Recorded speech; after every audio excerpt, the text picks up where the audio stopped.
हिंदू धर्मशास्त्रानुसार गणेश चतुर्थीचा उत्सव सर्वात मोठा उत्सव मानला जातो।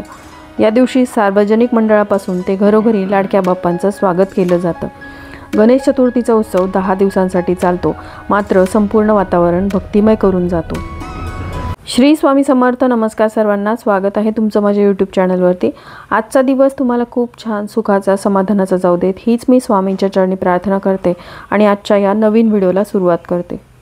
हिंदू कॅलेंडरनुसार गणेश चतुर्थी दरवर्षी भाद्रपद महिन्यातील शुक्ल पक्षाच्या चतुर्थी तिथीला साजरी केली जाते। या दिवसापासून गणेशोत्सवाच्या सणाला सुरुवात होते, तर अनंत चतुर्दशीला बाप्पांचं वाजत गाजत विसर्जन करून बाप्पांना निरोप दिला जातो। यंदाचा गणेशोत्सव 27 ऑगस्ट 2025 रोजी सुरू होणार आहे, तर 6 सप्टेंबर 2025 रोजी अनंत चतुर्दशीच्या दिवशी गणेशोत्सवाचा शेवटचा दिवस असेल। गणेश चतुर्थीच्या दिवशी लाडक्या गणरायाच्या स्वागताची तयारी करताना तसेच पूजा करताना काही गोष्टींचं नीट पालन करणं गरजेचं आहे। आज या व्हिडिओमध्ये घरच्या घरी अगदी साध्या पद्धतीने गणपतींची स्थापना कशी करावी, गणेश चतुर्थीचा उत्सव 1.5 दिवसांसाठी, 2.5 दिवसांसाठी किंवा 10 दिवसांसाठी तुमच्या घरामध्ये केला जात असेल तर मातीच्या मूर्तीमध्ये प्राण कसे आणावेत, प्राणप्रतिष्ठा कशी करावी, स्तोत्र मंत्रासहित ब्राह्मणाशिवाय घरच्या घरी बाप्पांचं विधिवत पूजन कसं करावं याबद्दलची संपूर्ण माहिती मी प्रत्यक्ष कृतीतून तुमच्यासोबत आज या व्हिडिओमध्ये शेअर करणार आहे। त्यामुळे व्हिडिओ स्किप न करता शेवटपर्यंत बघा। चॅनलवरती पहिल्यांदा आला असाल तर सबस्क्राईब करा आणि असेच नवनवीन माहितीपूर्ण व्हिडिओ बघण्यासाठी बेल आयकॉनलाही क्लिक करा। त्यामुळे जेव्हाही मी नवीन व्हिडिओ अपलोड करेल तेव्हा त्याचं नोटिफिकेशन सर्वात आधी तुम्हाला मिळेल आणि तुम्ही एक पण व्हिडिओ मिस करणार नाही। तर यंदा 27 ऑगस्ट 2025 वार बुधवारी गणेश चतुर्थीचा उत्सवाला सुरुवात होणार आहे। तर या दिवशी पहाटे लवकर उठायचं आहे। उठल्यानंतर आपल्या घराची स्वच्छता करून सर्वप्रथम देवपूजा करायची आहे। त्यानंतर आपण जिथे बाप्पांची स्थापना करणार आहोत तिथे सर्व तयारी आधीच करून ठेवायची आहे। वेळेवरती आपली धावपळ होणार नाही या पद्धतीने आपल्याला सर्व पूजा मांडणी जी आहे ती करून ठेवायची आहे। तर आपण किती डेकोरेशन केलेलं असलं तरी देखील एक चौरंग तिथे ठेवायचा आहे। त्यावरती लाल रंगाचं वस्त्र अंथरायचं आहे। त्यावरती तांदळाने स्वस्तिक हे शुभचिन्ह काढायचं आहे। स्वस्तिक काढू शकता किंवा तुम्ही अष्टदल कमळ काढलं तरीही चालेल। त्याचबरोबर गणेश चतुर्थीपासून ते अनंत चतुर्दशीपर्यंत गणपती बाप्पा हे 10 दिवसांसाठी आपल्या घरामध्ये स्थानापन्न होणार आहेत। श्री गणेश तत्व हे 10 दिवसांसाठी सक्रिय झालेलं असतं। अतिशय जागृत अशा या गणेश तत्वाचा आपल्याला लाभ घेण्यासाठी आपल्याला तिथे एक अखंड दिवा प्रज्वलित करायचा असतो। त्यामुळे एक समई किंवा निरांजन जी रात्रंदिवस चालेल ती तुम्हाला तिथे ठेवायची आहे। स्वस्तिकच्या पुढे तुम्हाला 2 जोड विड्याची पानं ठेवून त्यावरती अक्षदा ठेवायच्या आहेत। तसंच साईडला 2 सुपाऱ्या देखील ठेवायच्या आहेत रिद्धी सिद्धीच्या स्वरूपामध्ये। आणि या पूजेमध्ये कलश स्थापना देखील केली जाते, म्हणून एका प्लेटमध्ये थोड्याशा अक्षदा म्हणजेच तांदूळ घेऊन त्यावरती हळदी कुंकू अर्पण करायचं आहे आणि त्यावरती आपल्याला कलशाची स्थापना करायची आहे। अशा पद्धतीने पूजा मांडणी करून ठेवायची आहे। कलश देखील तुम्हाला मांडून ठेवायचा आहे। कलशासाठी तुम्ही एक स्वच्छ धुतलेला असा तांब्याचा किंवा पितळेचा कलश घ्यायचा आहे। त्यामध्ये एक नाणं, सुपारी, हळदी कुंकू, अक्षदा, एक फूल टाकायचं आहे आणि त्यामध्ये तुम्ही 5 विड्याची पानं किंवा 5 आंब्याची पानं टाकू शकता। तसंच एक नवीन असलेला नारळ जो आहे तो पाण्याने भरलेला असावा असा नारळ आपल्याला त्या कलशावरती ठेवायचा आहे। लक्षात घ्या, कलश जो आहे तो गणपती बाप्पांच्या उजव्या हाताला म्हणजेच आपल्या डाव्या हाताला स्थापित केलेला असावा। त्याचबरोबर पूजेसाठी लागणारं सगळं साहित्य एका ताटामध्ये काढून घ्यावं, ज्यामध्ये बाप्पांच्या पूजेसाठी लागणारं पाणी असेल, त्याचबरोबर पंचामृत आहे, फुलं आहेत, दुर्वा आहेत। लक्षात घ्या, दुर्वांच्या 3 जोड्या आपल्याला ठेवायच्या आहेत। बाप्पांसाठी पांढऱ्या रंगाचं वस्त्र, जानवं, हळदी कुंकू, अक्षदा, गुलाल, अगरबत्ती, लाल रंगाचं जास्वंदाचं एक तरी फूल असावं, तसंच आघाडा, त्यानंतर एक पानाचा विडा। तुमच्याकडे जर 5 पानाची विडे ठेवत असतील तर तुम्ही तसं तुमच्या पद्धतीनुसार ठेवायचे आहेत। आरतीचं ताट, तसंच गुळ खोबऱ्याचा नैवेद्य, मोदकाचा नैवेद्य, सगळी तयारी तुम्हाला करून ठेवायची आहे। त्यानंतर बाप्पांना घरी आणत असताना तुम्हाला दारातच बाप्पांचं पूजन करायचं आहे। गणपती बाप्पांना घरी घेऊन येणाऱ्या व्यक्तीचं तुम्हाला स्वागत करायचं आहे। त्याचं पाद्यपूजन तुम्हाला करायचं आहे, कारण त्यांच्या हातामध्ये गणपती बाप्पा हे असतात। त्यामुळे गणपतींना आत घेण्याआधी गणपती हातात घेतलेल्या व्यक्तीचं तुम्हाला पाद्यपूजन करायचं आहे। एक भाकरीचा तुकडा तुम्हाला गणपती बाप्पा तसंच त्या व्यक्तीवरती उतरून घ्यायचा आहे। उतरून घेतलेला भाकरीचा तुकडा तुम्ही बाहेर फेकून द्यायचा। त्यानंतर बाप्पांचं तुम्हाला पूजन करायचं आहे। सर्वप्रथम आपण ज्या व्यक्तीचा पाय धुतलेले आहेत त्याच्या पायावरती हळदी कुंकू अक्षदा टाकायच्या। त्यानंतर त्याच्या कपाळी आपल्याला कुंकू लावायचं आहे गणपती बाप्पांवरती हळदी कुंकू अर्पण करायचं आणि बाप्पांचं औक्षण करूनच आपल्याला बाप्पांना घरामध्ये घ्यायचं आहे। लक्षात घ्या, बाप्पांना घरात आणत असताना तुमच्याकडे जर बाप्पांना झाकून आणण्याची पद्धत असेल तर तसं तुम्ही करू शकता आणि लाल रंगाचं वस्त्र बाप्पांच्या मूर्तीवरती झाकून आणल्यानंतर बाप्पांना जिथे आपण स्वस्तिक हे शुभचिन्ह काढलेलं आहे त्यावरती स्थानापन्न करायचं आहे। आता बाप्पांचं हे कापड काढण्याआधी आपल्याला सर्वप्रथम आपण जो दिवा तिथे ठेवलेला आहे तो प्रज्वलित करायचा। त्यानंतर आपल्याला आचमन करायचं आहे। आचमन करणाऱ्या व्यक्तीने पळीच्या साहाय्याने उजव्या हातावरती पाणी घ्यायचं आणि ते प्राशन करायचं आहे। ओम कृष्णाय नमः, ओम केशवाय नमः, ओम नारायणाय नमः, ओम माधवाय नमः, ओम विष्णवे नमः असं म्हणायचं। 5 वेळा आचमन केल्यानंतर शेवटी पळीने हातावरती घेतलेलं पाणी ताम्हणामध्ये सोडून द्यायचं आहे। त्यानंतर आपल्याला गणेश चतुर्थीच्या व्रताचा संकल्प घ्यायचा आहे। संकल्प कसा घ्यावा यावरचा डिटेल व्हिडिओ आपल्या चॅनलवरती आहे, तो तुम्ही बघू शकता। तरी देखील इथे थोडक्यात मी तुमच्यासोबत शेअर करते। उजव्या हातावरती आपल्याला एक फूल घ्यायचं आहे, थोडंसं पाणी, त्यामध्ये अक्षदा हळदी कुंकू टाकायचं आहे आणि त्यानंतर गणपती बाप्पांकडे आपल्याला प्रार्थना करायची आहे। नाव गोत्र घ्यायचं, ज्या दिवशी आपण बाप्पांची स्थापना करत आहोत ती तारीख, वार, नक्षत्र, तिथी सगळं तुम्हाला बोलायचं आहे। त्यानंतर तुमच्या कुटुंबामध्ये सुख समृद्धी राहावी, बाप्पांचे आशीर्वाद राहावेत आणि 10 दिवस बाप्पांची सेवा आपल्याकडून निर्विघ्नपणे पूर्ण व्हावी यासाठी बाप्पांकडे प्रार्थना करायची, तुमच्या इच्छा मनोकामना व्यक्त करायच्या आणि त्यानंतर ताम्हणामध्ये तुम्ही जो संकल्प घेतलेला आहे ते पाणी जे आहे ते सोडून द्यायचं आहे। अशा पद्धतीने संकल्प घ्यायचा। संकल्पामुळे आपण त्या सेवेशी बांधले जातो आणि आपल्याकडून ती सेवा जी आहे ती निर्विघ्नपणे बाप्पा पूर्ण करून घेतात, म्हणून संकल्प करावा। आता आपण पार्थिव गणपती बाप्पांच्या मूर्तीची स्थापना करणार आहोत, पण गणपती बाप्पांची स्थापना करणार असलो तरी बाप्पांच्या पूजेच्या आधी आपल्याला सुपारी स्वरूप गणपतींचं पूजन करायचं आहे। एक नवी कोरी सुपारी घ्यायची आहे ताम्हणामध्ये, त्यावरती ओम गणगणपते नमः, ओम गणगणपते नमः या मंत्राचा जप करत किंवा अथर्वशीर्षाचं पठण करत तुम्हाला पाण्याने पंचामृताने अभिषेक करायचा आहे। 5 वेळा तुम्ही पाणी टाकू शकता, 5 वेळा पंचामृत आणि परत 5 वेळा पाणी असा अभिषेक करायचा, किंवा तुम्ही गळती लावून द्या आणि अथर्वशीर्षाचं पठण करत हा अभिषेक तुम्हाला करायचा आहे। अभिषेक करून झाल्यानंतर सुपारीला स्वच्छ धुवून घ्यायचं आहे। आपण जी 2 जोड विड्याची पानं ठेवलेली आहेत त्यावरती थोड्याशा अक्षदा, त्यावरती ती सुपारी ठेवायची। सुपारीला तुम्हाला गंध, ओलं कुंकू, अक्षदा अर्पण करायच्या आहेत। त्याचबरोबर तुम्ही जर वस्त्र तयार केलं असेल पांढऱ्या रंगाचं तर ते वस्त्र अर्पण करायचं आहे। लाल रंगाचं जास्वंदाचं फूल आणि आपण दुर्वांच्या 3 जोड्या तयार केल्या होत्या, त्यातली एक दुर्वांची जोडी जी आहे ती बाप्पांना इथे अर्पण करायची आहे आणि उर्वरित 2 दुर्वांच्या जोड्या ज्या आहेत त्या तुम्हाला पुढे वापरायच्या आहेत। त्या का तर पुढे मी तुमच्यासोबत शेअर करेल, पण सुरुवातीला आपल्याला गणपती स्वरूप सुपारीचं पूजन करायचं आहे। बाप्पांना तुम्हाला गुळ खोबऱ्याचा नैवेद्य देखील इथे अर्पण करायचा आहे। आपण जी बाप्पांची मूर्ती घरामध्ये आणतो ती पार्थिव असते, म्हणजेच मातीपासून बनलेली, निसर्गापासून बनलेली जी मूर्ती असते ती निसर्गामध्येच विलीन व्हावी यासाठी 10 दिवसांची त्या मूर्तीची आपण घरामध्ये स्थापना करतो।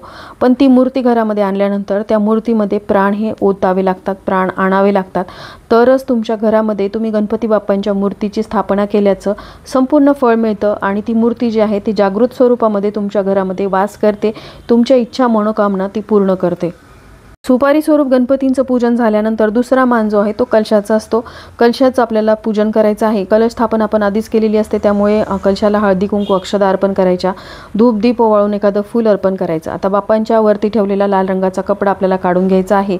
आता पार्थिव मूर्तीवरती आपण अभिषेक नाही करू शकत, म्हणून फुलांनी आपल्याला सर्वप्रथम पाणी शिंपडून घ्यायचं आहे। हे पाणी शिंपडत असताना ओम गणगणपते नमः, ओम गणगणपते नमः या मंत्राचा तुम्हाला जप करायचा आहे। 5 वेळा पाणी शिंपडायचं, परत 5 वेळा तुम्ही पंचामृत थोडं थोडं शिंपडायचं, कारण मूर्ती जी आहे ती पार्थिव आहे, तिचा कलर वगैरे निघणार नाही अशा पद्धतीने आपल्याला अभिषेक असं करून घ्यायचा आहे। त्यानंतर आपण जे तूप घेतलं होतं त्यामध्ये दुर्वा बुडून घ्यायच्या आहेत आणि आता आपल्याला गणपती बाप्पांमध्ये प्राण ओतायचे आहेत, म्हणजे प्राण आणायचे आहेत। तर ज्या दुर्वा आपण घेतलेल्या आहेत ना, तुपात बुडून घेतल्यानंतर बाप्पांच्या डोक्यावरती आपल्याला त्या दुर्वा ठेवायच्या आहेत। त्यानंतर दोन्ही कानांवरती ठेवायच्या आणि बाप्पांना प्रार्थना करायची, हे गणपती बाप्पा तुमच्यामध्ये प्राण येऊ द्या, हे गणपती बाप्पा तुमच्यामध्ये प्राण येऊ द्या। जे 4 हात बाप्पांचे असतात ना, चतुर्भुज, त्या 4ही हातावरती दुर्वा ठेवायच्या, नंतर बाप्पांच्या पायांवरती या दुर्वा ठेवायच्या आणि गणपती बाप्पा तुमच्यामध्ये प्राण येऊ द्या, गणपती बाप्पा तुमच्यामध्ये प्राण येऊ द्या अशी प्रार्थना बाप्पांकडे करायची आहे। त्यानंतर दुर्वा बाप्पांच्या समोर आपल्याला ठेवून द्यायच्या आहेत।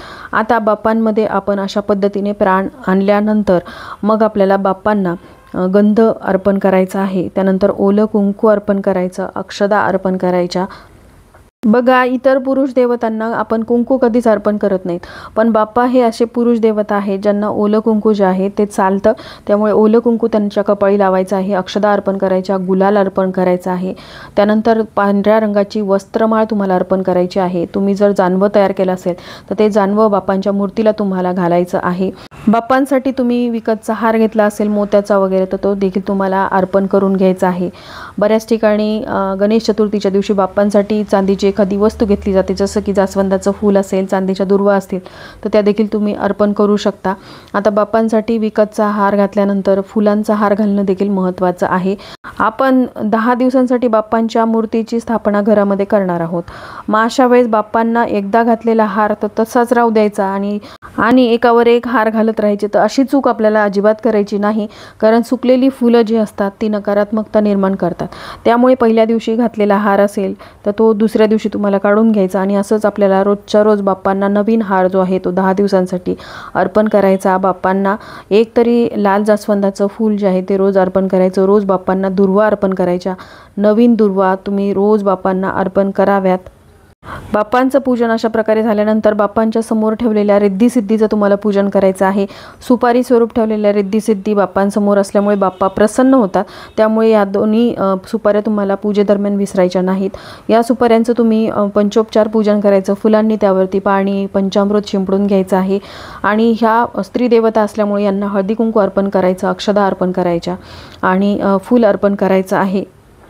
वस्त्रमाळ जर तुम्ही केली असेल तर ती वस्त्रमाळ देखील तुम्ही या दोन्ही सुपाऱ्यांना अर्पण करायची आहे आणि बाप्पांना तुम्हाला त्यानंतर नैवेद्य अर्पण करायचं आहे. आता सुरुवातीला आपण सकाळी बाप्पांना घरात आणल्यानंतर सुपारी स्वरूप गणपतींना आपण गुळ खोबऱ्याचा नैवेद्य अर्पण केलेला आहे. आपण जी पार्थिव गणपती बाप्पांची मूर्ती स्थापन केलेली आहे त्या बाप्पांच्या मूर्तीला आपल्याला मोदकांचा नैवेद्य अर्पण करायचा आहे. हे मोदक तुम्ही घरी बनवलेले असू शकतात किंवा तुम्ही पेड्याचे वगैरे मोदक नवीन विकत आणले असतील तर ते देखील तुम्ही नैवेद्यामध्ये ठेवू शकता. त्याचबरोबर तुम्हाला बाप्पांना फळांचा नैवेद्य देखील अर्पण करायचा असतो. बघा, हरतालिकेच्या दिवशी आपण महादेवांना कंदमुळं अर्पण करतो. ती कंदमुळं बाप्पांना देखील तुम्ही अर्पण करायची आहेत. बाप्पांसमोर तुम्हाला विडा ठेवायचा आहे. बऱ्याच ठिकाणी 5 विडे ठेवले जातात. तुमच्याकडे तशी पद्धत असेल तर असे 5 विडे तुम्हाला बाप्पांच्या समोर ठेवायचे आहेत. त्यावरती हळदी कुंकू अर्पण करायचं, फूल अर्पण करायचं आहे. त्यानंतर सांगितल्याप्रमाणे बाप्पांना मोदकाचा नैवेद्य अर्पण करायचा. जी ही फळं तुमच्या घरामध्ये असतील तर ती फळं अर्पण करायची. हरतालिकेच्या दिवशी महादेवांना आपण कंदमुळं अर्पण केलेली असतात तर तशीच कंदमुळं बाप्पांना देखील अत्यंत प्रिय आहेत. त्यामुळे मुळा असेल किंवा काकडी तसंच कणीस हे एकत्रितरित्या दोऱ्याने बांधून बऱ्याच ठिकाणी ठेवण्याची प्रथा असते. तुमच्याकडे तशी पद्धत असेल तर ते देखील तुम्हाला नैवेद्यामध्ये बाप्पांच्या समोर ठेवायचे. पण ही जी फळं आहेत ती तुम्ही दुसऱ्या दिवशी लगेचच उचलून घ्यायची, प्रसादास्वरूप घरातील सर्वांनी खाऊन घ्यायची आहेत. नाहीतर ती 10 दिवस फळं तशीच पडलेली आहेत, तिथे बरेचसे डास, किडे, कीटक वगैरे होतात. तर अशी चूक आपल्याला करायची नाही. त्याचबरोबर बाप्पांना पत्री अत्यंत प्रिय आहेत. दुर्वानितक्याच बाप्पांना आघाडा प्रिय आहे, शमीपत्र प्रिय आहे. तर 5 प्रकारची पानं तुम्ही बाप्पांना अर्पण करू शकता. अशा प्रकारे विधिवत पूजन झाल्यानंतर बाप्पांची तुम्हाला पंचारतीने आरती करायची आहे. त्यानंतर कापूर अर्पण करायचा आणि बाप्पांसमोर मंत्रपुष्पांजली देखील तुम्हाला पठण करायची आहे. बाप्पांची 10 दिवसांसाठी घरामध्ये स्थापना केल्यानंतर रोज सकाळ संध्याकाळ बाप्पांची आरती करावी.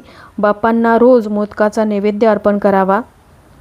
एकदा बाप्पांची स्थापना घरामध्ये केली आणि नंतर बाप्पांकडे बघितलंही नाही असं आपल्याला करायचं नाही. आरती करत असताना कुटुंबातील प्रत्येक सदस्यांनी आरती समोर उपस्थित असावं. आरती ही सगळ्यांच्या साक्षीने व्हावी. आरती करत असताना लहान मोठ्यांनी घरामध्ये घंटानाद करावा. बाप्पांची आरती झाल्यानंतर मंत्र पुष्पांजली म्हणावी. बाप्पांना अर्पण केलेली फुलं ही रोजच्या रोज बदलावीत. सुकलेली फुलं बाप्पांजवळ ठेवू नयेत, एका पिशवीमध्ये ती जमा करून ठेवावीत.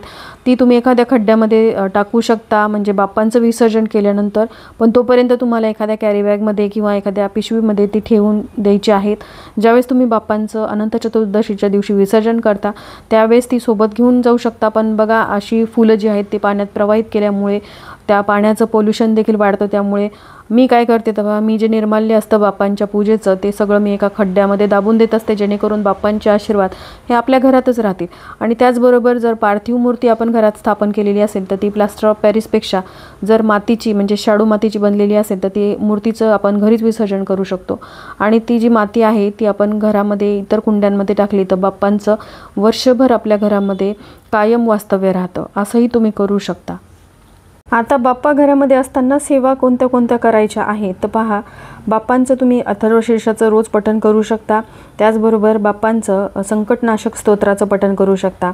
तुम्ही 21 अथर्वशीर्षाची आवर्तनं करू शकता.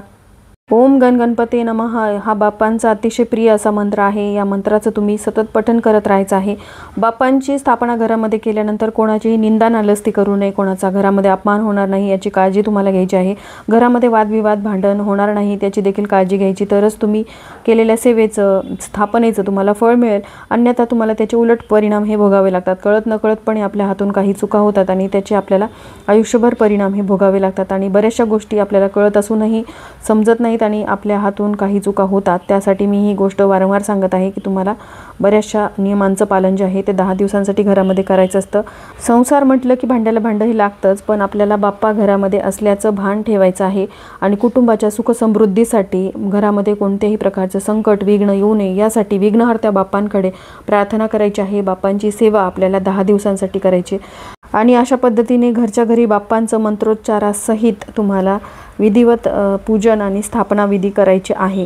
तर अतिशय छोट्याशा माहितीसह आजचा हा व्हिडिओ मी इथंच एंड करते. व्हिडिओ आवडला असेल तर लाईक शेअर सबस्क्राईब करा. श्री स्वामी समर्थ.